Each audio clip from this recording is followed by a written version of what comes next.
This video is sponsored by PyMode Shopping of PyMode e-shopping application is one of the online shopping app now available on Play Store and App Store.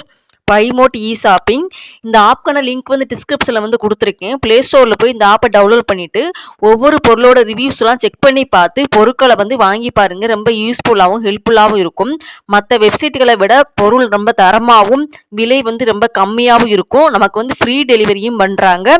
நமக்கு 2-3 நாள்லயே வந்துரும். நீங்க வாங்கி use பண்ணி பாருங்க. ரொம்ப ரொம்ப ஹெல்ப்ஃபுல்லா இருக்கும். ஒரு அழகான ஒரு சின்ன கிராமம் வந்து ஒன்று இருந்திருக்கு. அந்த கிராமத்தில் வந்து ஒரு பெண்கள் வந்து வாழ்ந்துட்டு வந்திருக்காங்க.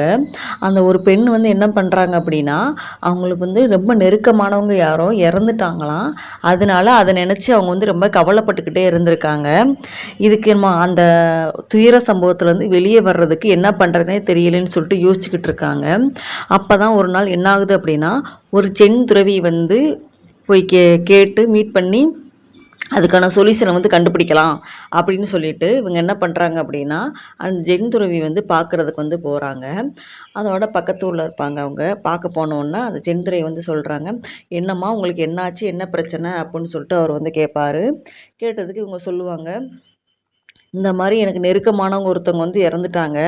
அந்த பிரச்சனையிலேருந்து என்னால், அந்த மனவேதனையிலேருந்து என்னால் வெளியே வந்து மீண்டு வர முடியலை. என் மனசு வந்து அதையே நினச்சிக்கிட்டே இருக்குது. என்னால் அடுத்த வேலையை கூட ஒன்றுமே செய்ய முடியலை. என்னால் எதுவுமே பண்ண முடியல. இதுக்கு ஒரு நிரந்தர தீர்வு கொடுங்க அப்படின்னு சொல்லிட்டு கேட்பாங்க. கேட்டதுக்கு அப்படியாம்மா சரி வா அப்படின்னு சொல்லிட்டு ஒரு காட்டு பக்கமாக கூட்டு போவாங்க. அங்கே வந்து ஒரு ஆறு வந்து ஓடிக்கிட்டு இருக்கும். ஆறு ஓடிக்கிட்டு இருக்கும்போது அந்த அம்மாட்ட வந்து இவர் வந்து கேட்பார், ஏம்மா இந்த உனக்கு ஆறை பார்த்தா உனக்கு வந்து என்ன தோணுது சொல்லு அப்படின்னு சொல்லி கேட்பாங்க. என்ன தண்ணி வந்து ஓடிக்கிட்டே இருக்குது, அதுதான் எனக்கு தெரியுது அப்படின்னு சொல்லிட்டு சொல்லுவாங்க. சொன்னோன்னே அதே மாதிரி தாம்மா இப்போ நீ வந்து இந்த மாதிரி ஆறில் ஓடுற தண்ணி வந்து ஓடிக்கிட்டே இருக்கும்போது அது வந்து சுத்தமாக இருக்கும். வேறு எந்த ஒரு நல்ல தெளிவான தண்ணியாக இருக்கும். எந்த ஒரு தூசி மாசு எதுவுமே இருக்காது. அந்த தண்ணியள்ளி நம்ம வந்து குடிக்கக்கூட செய்யலாம்.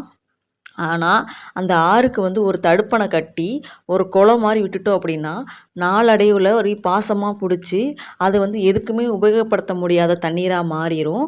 அது ஒரு சாக்கடை மாதிரி மாறிடும் காலப்போக்கில். அதை வந்து நமக்கு வந்து எதுவுமே யூஸ் ஆகாமல் போயிடும். அதே போல தான் உன்னோட மனசில் உள்ள பிரச்சனையையும் நீ வந்து என்ன பண்ணணும் அப்படின்னா, அடுத்தடுத்து அதுக்கடுத்து என்ன செய்யணும்னு சொல்லிட்டு ஓடிக்கிட்டே இருக்கணும். அதை வந்து விட்டுறணும். விட்டுட்டு அதுக்கடுத்து என்ன செய்யணுமோ அதை பார்த்துக்கிட்டே போகணும். அதை நினச்சிக்கிட்டே உன் மனசில் போட்டு ஒரு குளம் மாதிரி நீ வந்து வச்சுக்கிட்டே இருந்தேன்னா உன் மனசு கெட்டு போயிடும். அதுக்கடுத்து நீ எந்த வேலையுமே செய்ய முடியாமல் அதையே நினச்சிக்கிட்டு வாழ்நாள் போல் இருப்ப. இதுதான் அதுக்கு வந்து உதாரணம் அப்படின்னு சொல்லி சொல்லுவார். அதுக்கு அந்த அம்மா சொல்லுவாங்க, எனக்கு ஒன்றுமே புரியலையே, எனக்கு நீங்கள் மறுபடியும் சொல்லுங்கள், எனக்கு என்னன்னே தெரியலையே அப்படின்னு சொன்னால், அதாவது இங்கே வா உனக்கு வந்து விளக்கமாக ஒரு 2 விஷயந்தான் இருக்குது. என்ன அப்படின்னா, நீ வந்து 2 விஷயத்த மட்டும் ஒத்துக்கணும். என்னன்னா, நீ வந்து ஏதாவது ஒரு தப்பு செய்கிற இல்லை ஏதோ ஒரு விஷயம் பண்ணுறனா அது நீ தான் பண்ணின, நீ தான் அது வந்து பண்ண அப்படின்னு நீ வந்து ஃபஸ்ட்டு உன்னைய நீயே ஒத்துக்கிறணும். 2வது என்ன அப்படின்னா, நீ ஏதாவது தப்பு பண்ணியிருப்ப, ஏதாவது பண்ணியிருந்தாலும் அதை நீ வந்து நீயே மன்னிச்சிடணும். சரி இது வந்து போகட்டும் அப்படின்னு மன்னிச்சு விட்டுறணும். இந்த 2 விஷயத்த மட்டும் நீ வந்து கடைப்பிடிச்சிட்ட அப்படின்னா நீ வந்து அடுத்த விஷயத்தை நோக்கி அடுத்த செயலை நோக்கி செய்ய தொடங்கிடுவோம். உன் மனசும் சுத்தமாக ஆயிரும். உன் மனசுலேயும் எதுவும் இருக்காது. எதையும் தேக்கி வச்சுக்கிட்டே இருந்தால் மட்டும்தான் அது வந்து நமக்கு வந்து அதையே நினச்சிக்கிட்டே இருப்போம். அதை விட்டு அடுத்தடுத்து வேலையை நம்ம வந்து பார்க்க போயிட்டோம் அப்படின்னா நமக்கு வந்து எந்த ஒரு இதுவுமே இருக்காது அப்படின்னு சொல்லிட்டு சொல்லிடுவார். இதே இந்த கதையத்தான் நமக்கு வாழ்க்கைக்கு வந்து உதாரணமாக சொல்கிறாங்க.